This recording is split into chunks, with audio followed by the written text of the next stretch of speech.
സേമിയയുടെ ഉപ്പുമാവ് ഉണ്ടാക്കാൻ വേണ്ടിയാണ്. അപ്പോൾ വറുത്തുണ്ടാക്കാമെന്ന് ഓർത്താണ്. വറുക്കാത്ത സേമിയാണ്. അപ്പോൾ ഇന്ന് വറുത്തുണ്ടാക്കാമെന്ന് ഓർത്താണ്. ഇത്ര സാധനങ്ങൾ അരിഞ്ഞ് വെച്ചിട്ടുണ്ട്. ക്യാരറ്റ് ഉണ്ട്, ബീൻസ് ഉണ്ട്, പച്ചമുളക് ആവശ്യത്തിന്, ഇഞ്ചി, പിന്നെ സവാള. ഇതെല്ലാം ഇതിന് എടുത്തു വെച്ചേക്കണത് നമ്മൾ. അപ്പോൾ ഇതിൻ്റെ അകത്തോട്ട് വീണ്ടും നെയ്യ് ഒഴിക്കുക, കടുക്, പരിപ്പിട്ട്, പിന്നെ കുറച്ച് ഉഴുന്ന്.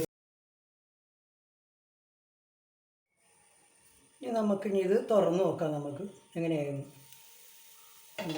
ഇത് വാടിയിടണം. കുറേ അധികം വാടാൻ വേണ്ട, അപ്പം അതിൻ്റെ പച്ചപ്പ് പോകുമല്ലോ. അപ്പോൾ ഇനിയിപ്പോൾ ഇതിൻ്റെ അകത്തോട്ട് വെള്ളം ഒഴിക്കുക. വെള്ളം തിളക്കണ്ട, ഞാൻ തിളക്കണമെന്ന് പറഞ്ഞു. തിളക്കണ്ട, ചൂടായാൽ മതി. ചൂടായതിലോട്ട് ഈ സേമിയ, നമ്മൾ വറുത്ത് വെച്ച സേമിയ അതിൻ്റെ അകത്തോട്ട് ഇട്ട്, എന്നിട്ട് നമുക്കൊരു നുള്ള് മഞ്ഞൾപ്പൊടി ഇടാം കേട്ടോ. ഒരു നുള്ള് മഞ്ഞൾപ്പൊടി, ഇത്തിരി ഒരു കളറ് കിട്ടാൻ വേണ്ടിയാണത്. നല്ല പച്ചക്കറിക്കാണെങ്കിലും ഇത്തിരി ഒരു കളറ് കിട്ടുമല്ലോ അപ്പോഴത്തേക്കും. പച്ച കളറായിട്ട് തന്നെയാണ് ഞാൻ വേവിച്ചില്ല അധികം.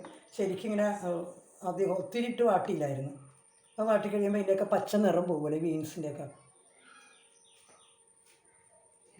ഒന്ന് തിളക്കട്ടെ, ഒരു 5 മിനിറ്റ്. അപ്പോൾ നോക്കി പ്ലസ് സെറ്റായി. ഇനി ഇതിൻ്റെ പുറത്തോട്ട് ഇത്തിരി വേപ്പിലയും കൂടി ഇട്ടിട്ടുണ്ട്. വേപ്പിലയും കൂടി ഇട്ട് സെറ്റായി. ഉണ്ടോ?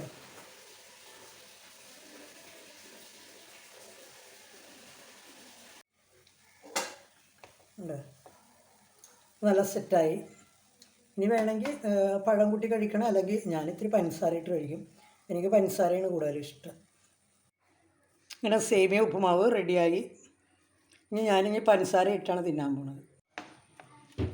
ഇപ്പം ഞാൻ കഴിക്കാൻ വേണ്ടി എടുക്കണേണ്.